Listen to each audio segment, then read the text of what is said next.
Hi everyone, a very good morning to all of you. तो हमने जो है short story number 3 colours of rainbow जो है कंप्लीट किया था, और साथ में हमने उसके क्वेश्चन आंसर्स और बाकी सारे एक्सरसाइजेस भी किए हैं। और इवेंचुअली हमने क्या किया था, कल हमने उसके सारे जो 5 क्वेश्चन आंसर्स हैं उनके भी रिवीजन कर लिए हैं। वो इसलिए किए क्योंकि जो आपका short story number 3 colours of rainbow है वो आपके T1 सिलेबस में इंक्लूड है, ठीक है। तो रिवीजन इसलिए किया कि आप अपने T1 के लिए प्रिपेयर रह सके, ठीक है, और जिनको समझ नहीं आया हो उनको समझ में आ जाए। दैट्स वाई हमने रिवीजन भी इसके कर रखे हैं, ठीक है जी। तो आज हम जो है अपना पोएम सेक्शन में से पोएम नंबर 5 द ब्रूक पढ़ने जा रहे हैं। सबसे पहले आपको बताना चाहूँगा कि ब्रूक मतलब क्या होता है, इसकी क्या मीनिंग बनता है। देखिए, ब्रूक जो है एक छोटी सी नदी या फिर एक झरना, ठीक है, जो होता है उसे ब्रूक कहता है, ठीक है। और यूजुअली ये जो है हाई ट्रॉपिकल एरियाज़ में फॉर्म होते हैं और वहाँ से होते हुए नीचे की तरफ ये आ जाते हैं, ठीक है, बहते हुए आ जाता है, ठीक। और कहीं ना कहीं इवेंचुअली क्या होता है, ये किसी बड़े दरिया में जो है समा जाता है, ओके। और किसी बड़े दरिया को जो है ये ज्वाइन कर लेता है, ठीक है जी। ये पोएम जो है अल्फ्रेड टेनिसन ने लिखा हुआ है, और अल्फ्रेड टेनिसन ने जो है इस पोएम में क्या किया है, पर्सनफाई किया है, ठीक है। पर्सनफाई कैसे किया है, यानी कि ये जो द ब्रूक जो है ये एक ऐसा पोएम है जिसमें ब्रूक जो है ख़ुद अपने सफ़र के बारे में हमें सुनाते हैं और अपनी कहानी हमें सुनाते हैं, ठीक है, ये खुद सुनाते हैं, ठीक है। यानी कि पर्सनिफिकेशन किया हुआ है कि पर्सनिफिकेशन इन द सेंस हो गया, मैंने शायद आपको पहले भी बताया है कि जब किसी ह्यूमन क्वालिटी या कैरेक्टरिस्टिक्स किसी नॉन लिविंग थिंग को दिया जाता है तो उसे पर्सनिफिकेशन कहते हैं या पर्सनिफाई करना कहते हैं, ठीक है। तो इसमें ब्रूक को जो है पर्सनिफिकेशन किया हुआ है, और अब ये ब्रूक जो है पूरे पोएम में हमें अपने सफ़र के बारे में बताते हैं, ओके। ये कहाँ कहाँ से कैसे किस तरह से गुजरते हैं, ठीक है, रास्ते में इसको क्या क्या चीज़ें मिलते हैं, किन किन से होके ये आगे बढ़ते हैं, और इवेंचुअली इसको कहाँ पहुंचना होता है, ठीक है। ये सब हमें ये ब्रूक जो है खुद बताते हैं, ओके। तो चलिए अल्फ्रेड टेनिसन के लिखे हुए ये पोएम द ब्रूक को हम स्टार्ट करते हैं। A brook is not only beautiful to see but also very pleasing to hear, okay. एक ब्रूक यानी कि एक छोटा सा नदी, झरना, ओके। ये हमें सिर्फ देखने में ही खूबसूरत नहीं लगते हैं, लेकिन जब हम इसके बहने की आवाज़ को सुनते हैं तो वो भी हमें खुश कर जाता है, ठीक है। वो भी हमें एक सुकून सा दे जाता है, ठीक है जी। ये झरना जो होता है, ओके, ब्रूक जो होता है ये खूबसूरत तो होता है, लेकिन इसके बहने की आवाज़ भी जो है हमें काफ़ी खुश कर जाता है। Its water makes melodious sounds as it flows through the woods and valleys। इसकी जो बहने की आवाज़ है ये बहुत ही खूबसूरत है, जैसे जैसे ये वैलीज़ में से, ओके, जगह जगह से होके गुजरते हैं, इसके वो मेलोडियस साउंड यानी कि खूबसूरत आवाज़ जो है वो आते रहते हैं। The brook personified in the poem, brook को जो है पोएम में पर्सनिफाइड किया है, ओके। अल्फ्रेड लॉर्ड टेनिसन ने पर्सनिफाइड किया है, ह्यूमन कैरेक्टरिस्टिक या क्वालिटी दिया है, और ये हमें बताता है narrate the story of its musical journey along these places, okay. और यही ब्रूक जो है हमें इस पोएम में अपनी कहानी सुनाता है, ठीक है। तो यही ब्रूक जो है पर्सनिफाइड करने के बाद हमें अपनी कहानी जो है सुनाता है, अपने सफ़र के बारे में, म्यूज़िकल जर्नी, और जिन जिन जगहों से ये होके गुजरते हैं उन सारे के बारे में ये ब्रूक ही हमें इस पोएम में बताते हैं, ठीक है। Imagery of sight and sounds are blended in the poem by employing exquisite words and expressions. Sight and sounds के लिए जो है इस पोएम में डिफरेंट डिफरेंट वर्ड्स जो है या एक्सप्रेशंस जो है लिए हुए हैं, okay. Notice the use of onomatopoeia, okay. Onomatopoeia in the sense, okay, आवाज़ के मुताबिक नाम रखना, ठीक है, आवाज़ के मुताबिक नाम रखना, उसको ओनोमेटोपिया कहते हैं। और इस पोएम में जो है जहाँ जहाँ ओनोमेटोपिया वर्ड जो है यूज़ हुआ है उनको नोटिस करना है हमने, ठीक है। तो चलिए अभी शुरू करते हैं पोएम को, ठीक है। I come from haunts of golden hern, I make a sudden sally, and sparkle out among the fern to beckon down a valley। ये ब्रूक अपनी सफ़र की शुरुआत के बारे में हमसे बता रहा है और कह रहा है कि मैं इस जगह से आता हूँ जहाँ कूट एंड हंस अक्सर विजिट करते हैं। कूट एंड हंस क्या होता है? वाटरी बर्ड्स होता है, ठीक है। वो बर्ड्स जिस जगह पे अक्सर विजिट करते हैं, मैं उस जगह से जो है आया हूँ या आता हूँ। और जैसे मैं बहने लगता हूँ, बहते बहते अचानक से मैं अपना रफ्तार जो है बढ़ा देता हूँ और नीचे वादी में गिर जाता हूँ, ठीक है। ये ब्रूक जो है हमसे कह रहा है, ठीक है। ओके, आपको समझ आया? ये जो ब्रूक अपने सफ़र की शुरुआत आगाज़ में हमसे कह रहा है कि मैं एक ऐसे जगह से आता हूँ जहाँ पे बर्ड्स, वाटरी बर्ड्स, कूट एंड हर्न जो है वो अक्सर फ्रिक्वेंटली विजिट करता है, ठीक है। और जब मैं वहाँ से निकलता हूँ बहते हुए, मैं अचानक से अपना रफ्तार जो है बढ़ा लेता हूँ, ठीक है। और मैं ऐसे जगहों से भी होके आगे गुज़रता हूँ जहाँ पे क्या होता है, जैसे कि झरने के दोनों साइड में एक किस्म का घास उगा होता है ना, ठीक है, फर्न उसे कहते हैं।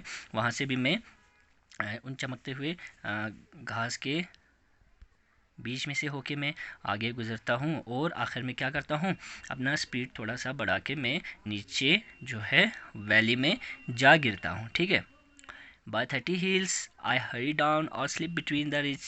By 20 tops, a little town and half a hundred bridges. अब ये अपने इस आगे के सफ़र के बारे में बताता है। जब ये ठीक है कहाँ जाके गिरते हैं, वैली में जाके गिरते हैं, तो उसके बाद के सफ़र के बारे में कहता है। और ये हमसे कहने लगता है कि अपने सफ़र में मैं छोटी छोटी 30 पहाड़ों के नीचे से मैं गुज़रते हुए आगे बढ़ता हूँ और बहुत तेज़ी से बहता हूँ। और साथ में मैं बहुत ही तंग दरारों को पार करते हुए आगे बढ़ता हूँ, ओके। और फिर 20 छोटे छोटे गांव, एक छोटा कस्बा और 50 पुलों के नीचे से मैं गुज़रते हुए अपना सफ़र को आगे बढ़ाता हूँ। ये ब्रूक हमसे कह रहा है, ठीक है। Till last, by Philip's farm, I flow to join the brimming river. For men may come and men may go, but I go on forever. अब यहाँ पे ब्रूक जो है अपने सफ़र के बारे में ये बताता है कि सफ़र में जो है इसे क्या मिलता है, एक किस्म का पार्टिकुलर फॉर्म मिलता है जिसे फिलिप्स फॉर्म कहा गया है, ठीक है। तो ये झरना बहते हुए एक फॉर्म से होके गुज़रते हैं, ओके। और इसे कहाँ जाना होता है, इवेंचुअली एक भरे हुए दरिया में समा जाना होता है, ठीक है। तो इसलिए ये वहाँ से हर जगह से होके गुजरते हुए आगे बढ़ता है, ठीक है। फॉर मैन में कम एंड मैन में गो, इंसान के बारे में अब यहाँ पे कह रहा है, ह्यूमन के बारे में कह रहा है कि इंसान जो है एक लिमिटेड लाइफ लेके, ठीक है, लाइफ स्पेन लेके इस दुनिया में आते हैं और इवेंचुअली मर जाता है और ख़त्म हो जाता है। But I go on for ever, लेकिन मैं आई जो है ये पर्सनल प्रोनाउन है और ये किसको रिफर कर रहा है, ये ब्रूक को कर रहा है, ठीक है। और ये ब्रूक कहता है कि लेकिन मैं जो है क्या, मैं कभी नहीं मरता, मैं हमेशा ज़िंदा रहता हूँ और मेरा सफ़र जो है हमेशा से जारी रहता है, ठीक है जी। I chatter words to new ways in little sharps and tribbles. I bubble into adding bass. I babble on the pebbles. ठीक है। और यहाँ पे जो है ये ब्रूक जो है हमें अपने आगे के सफ़र के बारे में बताता है, ठीक है। और कहने लगता है, और जब मैं इसके बाद पथरीले रास्तों से गुज़रती हूँ तो मैं बहुत शोर मचाती हूँ, ठीक है। आपने कहीं देखा होगा, परहैप्स आपने देखा ही होगा कि जब कहीं पे कोई कंकड़ होता है या कोई पत्थर होता है और उसके ऊपर से जो झरना बह रहा होता है, तो वो एक किस्म का आवाज़ जो है प्रोड्यूस करता है, ठीक है। यानी कि एक किस्म का शोर जो है मचाते हुए वो पानी वहाँ से आगे बढ़ता है, ठीक है। यही ये ब्रूक जो है हमसे कह रहा है। और कहता है कि और जब मैं कंकरों से होके गुज़रती हूँ तो भी मैं शोर मचाते हूँ, ठीक है। यानी कि जब भी ये कंकरों वाले जगह पे पहुँचता है, जब भी ये पत्थरों वाले जगह पे यानी कि उस रास्ते से चल रहा होता है, तो ये क्या करता है, ये ब्रूक जो है यानी कि ये झरना जो है क्या करता है, शोर मचाते हुए एक किस्म का आवाज़ निकालते हुए ये अपने सफ़र को कंटिन्यू करता है और आगे बढ़ते हुए जाता है, ठीक है जी। With many a curve my banks I fret, by many a field and fallow, and many a fairy for land set with willow weed and mallow. अब यहाँ पे ये ब्रूक जो है हमसे कह रहा है कि अपने रास्ते के सफ़र के बारे में बता रहा है और कह रहा है कि मैं अपने रास्ते में थोड़ा गोल घूमते हुए आगे बढ़ता हूँ और मैं इस रास्ते पर सफ़र करते हुए मैं क्या करता हूँ, फील्ड से गुज़रती हूँ, फील्ड से होके गुज़रती है ये, और बंजर ज़मीनों से भी होके मैं गुज़रती हूँ, ठीक है। और साथ ही मैं एक खूबसूरत सी जगह से गुज़रती हूँ और ये इतना खूबसूरत एक जगह है जैसे ये परियों की रहने की जगह हो। ठीक है, तो ये झरना जो है इस तरह से अपना ये आगे का किस्सा कहानी जो है सुना रहा है। ठीक है, जहाँ पे इसको गोल घूमते हुए, ओके, गोल गोल घूमते हुए या फिर कर्व लेते हुए अपने सफ़र को आगे बढ़ाना होता है। और जब वो अपना ये कर्व वाला सफ़र यानी कि इस रास्ते पे होता है तो इसे क्या क्या चीज़ें रास्ते में देखने को मिलता है। इसे बहुत सारे फील्ड्स मिलते हैं, साथ में बंजर ज़मीनें जो है इसको रास्ते में मिलते हैं। ठीक है, और साथ में इसको क्या देखने को मिलता है, घास के बड़े बड़े पौधे, ओके, घास के बड़े बड़े पौधे होते हैं। एक ऐसी जगह पे भी ये पहुंचते हैं और उस घास के बड़े बड़े पौधे जो होते हैं उस जगह पे साथ में बहुत सारे खूबसूरत फूल भी होते हैं। ठीक है, बहुत सारे खूबसूरत फूल भी होते हैं। और इस जगह पे बहुत सारे बड़े बड़े घास के पौधे होने की वजह से और साथ में खूबसूरत फूल होने की वजह से ये ब्रूक जो है उस जगह को क्या कहते हैं, उस जगह को ऐसा मानते हैं कि इस जगह को बहुत ही खूबसूरत करार दिया गया है। और कहते हैं कि ये जो जगह है जहाँ से मैं अभी गुजरा, ठीक है, जहाँ पे फूल है, बड़े बड़े घास के पौधे हैं, ये जगह इतना खूबसूरत लगता है जैसे ये परियों की रहने की जगह हो। ठीक है, इस जगह के बारे में ये ऐसा हमें बताता है। I chatter as I flow to join the brimming river, for men may come and men may go, but I go on forever. और यहाँ पे ये ब्रूक जो है कह रहा है हमसे कि और जैसे जैसे मैं बड़ी नदी से मिलने के लिए आगे बढ़ती जाती हूँ, इसमें समाने के लिए, इसमें ज्वाइन करने के लिए, ठीक है, ओके, ब्रिमिंग रिवर को, भरे हुए नदी या दरिया को ज्वाइन करने के लिए जैसे ही मैं अपने सफ़र को बरकरार रखते हुए आगे बढ़ता हूँ तो क्या होता है, तो मुझसे एक म्यूज़िक, एक आवाज़ निकल रही है और ऐसा लग रहा है कि मैं गुनगुना रही हूँ। ठीक है, ओके, ये ब्रूक कह रहा है कि जैसे ही मैं अपने इस सफ़र पे आगे बढ़ते जा रहा हूँ मुझे ऐसा लग रहा है कि मैं गुनगुनाते हुए आगे बढ़ रहा हूँ। ठीक है, यानी कि जो चैटर चैटर है ना ये, ओके, ये आवाज़ एक निकालते हुए आगे बढ़ता है और ये कह रहा है कि मैं गुनगुनाते हुए आगे बढ़ रहा हूँ।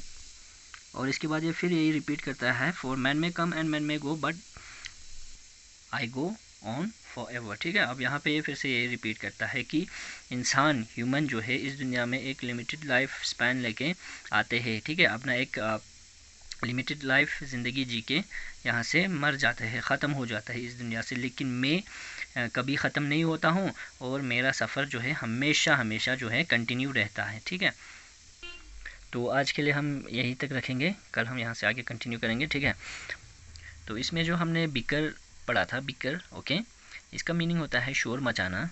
और ये जो ब्रिमिंग रिवर है, ब्रिमिंग, ओके, यानी कि भरा हुआ, ओके, भरा हुआ जो दरिया होता है। ठीक है, ब्रिमिंग हो गया भरा हुआ, ओके, गहरा भी आप इसको कह सकते हैं, ब्रिमिंग। ठीक है, और यहाँ पे सैली जो है, ठीक है, आई मेक अ सडन सैली, सैली हो गया, सैली का मीनिंग हो गया अचानक से तेज़ चलना। ठीक है, अचानक से तेज़ चलना, सैली इन द सेंस अचानक से तेज़ चलना। और यहाँ पे जो थॉप्स है, ठीक है, थॉप्स बाई 20 थॉप्स जो है ना, थॉप्स इन द सेंस हो गया विलेज, ओके, गाँव को थॉप्स कहते हैं। ठीक है, और यहाँ पे पेबल्स जो है, ठीक है, कंकर को कहते हैं, छोटे छोटे जो पत्थर होते हैं उन्हें पेबल्स कहते हैं। और यहाँ पे, और ये जो फैलो है, ठीक है, फैलो हो गया अनप्लाउड लैंड, ओके, यानी कि बंजर ज़मीन भी आप इसको कह सकते हैं, ऐसा एक किस्म का ज़मीन जिस पे हल कभी ना चलाया हो, ठीक है, उसे फैलो कहते हैं। और चैटर का मीनिंग हो गया एक शोर मचाते हुए, ओके, एक किस्म का आवाज़ पैदा करते हुए आगे बढ़ना है। ठीक है, जिस तरह से ये ब्रूक आगे बढ़ रहे थे, एक शोर मचाते हुए, एक आवाज़ प्रोड्यूस करते हुए, उसे चैटर कहते हैं। ठीक है जी, तो ठीक है, आज के लिए इतना ही काफ़ी। हम कल इसका बाकी जो है बचा हुआ वो हम पढ़ेंगे। आप लोग वीडियो को बार बार रिपीट करके पढ़ना, देखना, तो आपको अच्छे से पॉइंट जो है समझ में आ जाएंगे। Thank you so much.